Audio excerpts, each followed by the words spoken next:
একটা দেশের রাষ্ট্র যদি এবং রাজনৈতিক ব্যবস্থা যদি তার জনগোষ্ঠীকে ঐক্যবদ্ধ রাখতে না পারে, যেটা তার প্রধান কাজ, জনগণের মধ্যে নানান দ্বন্দ্ব আছে, তার মীমাংসার কথা এবং তাকে ঐক্যবদ্ধ রাখে, এটা হচ্ছে রাষ্ট্রের প্রধান কাজ।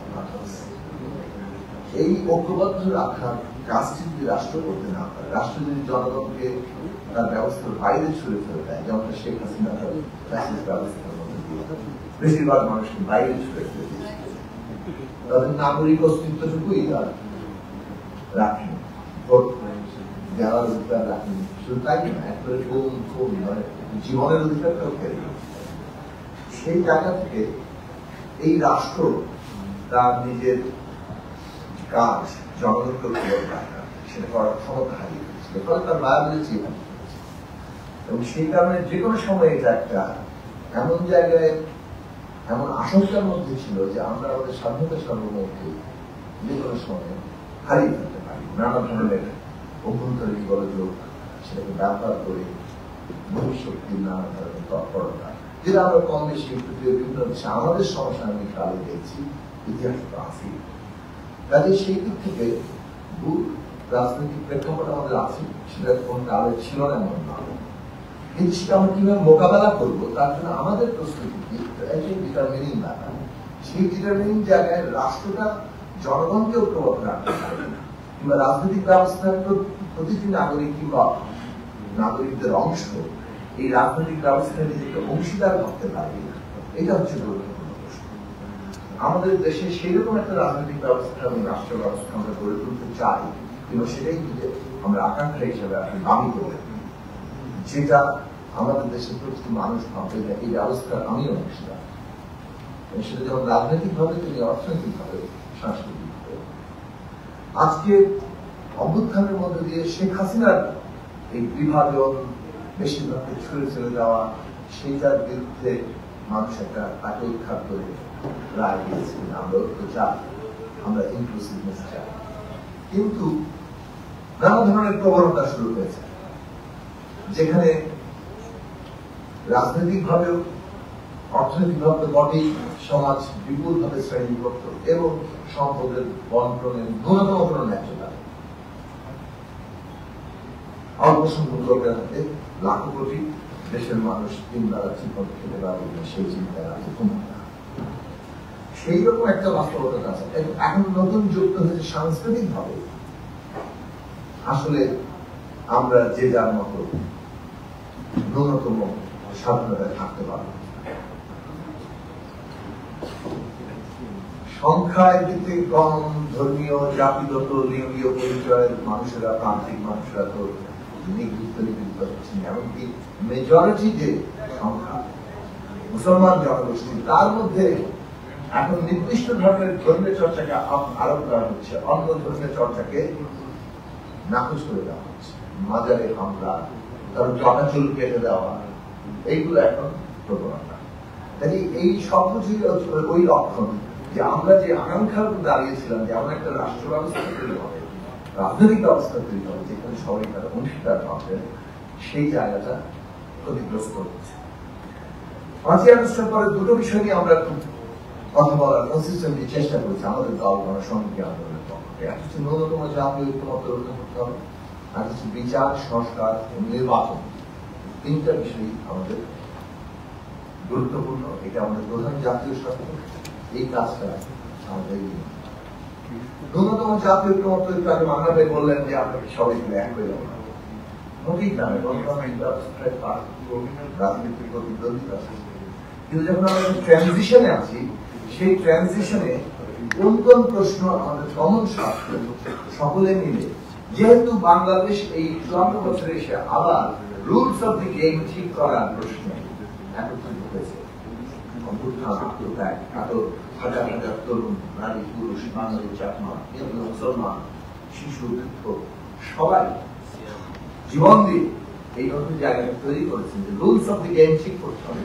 তখন ওই প্রশ্নে যেহেতু রুলস অফ দি গেম আমাদের সকলের জন্য প্রয়োজনীয়, সেখানে ন্যূনতম জাতীয় ঐক্যমত্যের জায়গা দরকার, ট্রানজিশন।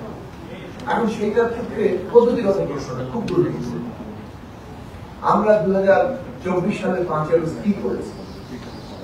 অভ্যুত্থান করেছি, কেউ এটাকে বিপ্লব বলতে চান।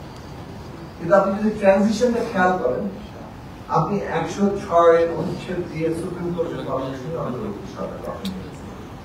কারা করেছে, কার দায়, সেটা পরের প্রশ্ন দিয়েছেন, সবাই সেখানে উপস্থিত ছিল। এই প্রসেসকে আপনি মেনে নিয়েছেন। এখন তো আপনি বিপ্লবের মতো ডিগ্রি যায় বললে হবে না। আপনি 106 নিজেই একটা এমন একটা অনুচ্ছেদ যেখানে এমন পরিস্থিতির উদ্ভব হবে যা সংবিধানের লিখিত অবস্থাকে আর ব্যাখ্যা করা যায় না।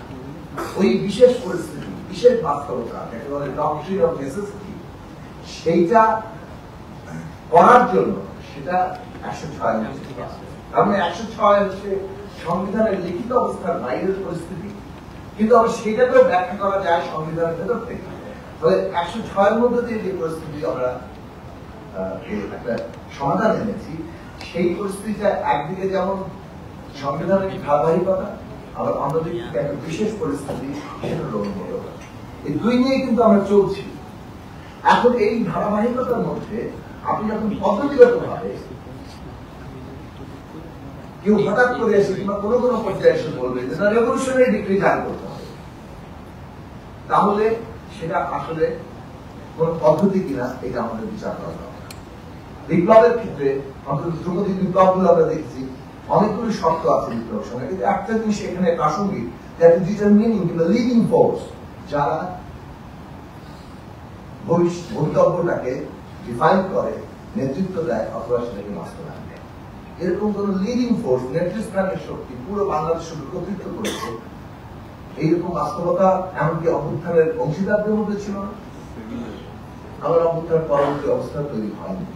অভ্যুত্থান ছিল সকলের সমষ্টিগত জায়গা, রাজনৈতিক দল, শ্রেণী পেশা, আমাদের ছাত্র তরুণরা অগ্রণী জায়গায় ছিল, এবং সবশেষে জনগণ যারা রাজনৈতিক দলের বাইরে যখন যুক্ত হয়, জীবন দেওয়ার জন্য প্রস্তুত হয়, তখন একটা অভ্যুত্থান পরিস্থিতি তৈরি হয়।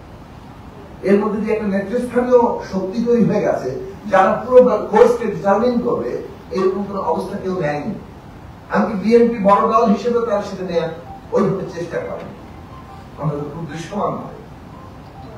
তাহলে যেটা দাঁড়িয়েছিল যে আমরা রাজনৈতিক উত্তরণটা পদ্ধতিগত দিক থেকে যেহেতু আমাদের মধ্যে পার্থক্য থাকবে আছে, সে কারণে আমরা সেটা কনসেনসাসের ভিত্তিতে, সমঝোতার ঐকমত্যের ভিত্তিতে, এবং সেটা আমরা সবাই মেনে নিয়েছি।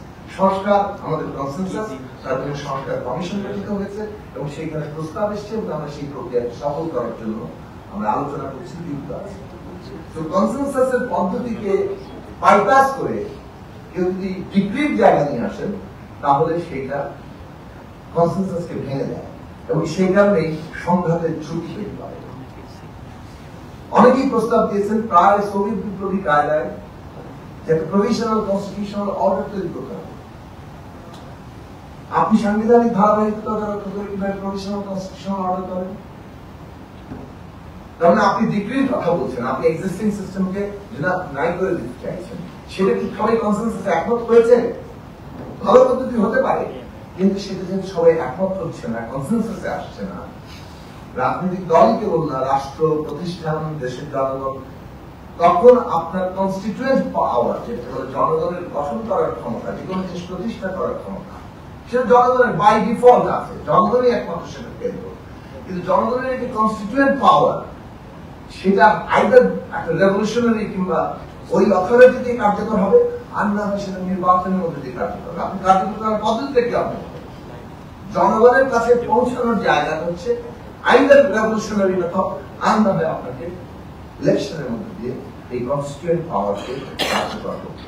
আপনি যে কোনো ভাবে হোক মেনে নিয়েছেন যে নির্বাচনের প্রক্রিয়ার মধ্যে দিয়ে আপনি এই কনস্টিটিউয়েন্ট পাওয়ারকে কার্যকর করবেন, গঠন করার ক্ষমতাকে কার্যকর করবেন। কেউ ভিন্ন মত পোষণ করতে পারে, আমি বিপ্লব চাই, এই রাজনৈতিক প্রচারও কেউ করতে পারে, সেটা কারণ সমস্ত ন্যায্যতা আছে, আমরা বিপ্লব চাই। কিন্তু বাস্তব জায়গাতে দাঁড়িয়ে বিপ্লবের শক্তি ভারসাম্য যদি না থাকে, অথবা কোন একটি একক নেতৃত্বের শক্তি ভারসাম্য যদি না থাকে, তখন কনসেনসাস করার চেষ্টা সংঘাতের দিকে ছেড়ে। এইটা আমাদের সকল পক্ষেরই একটা অনুধাবন করা দরকার। বিনয়ের সাথে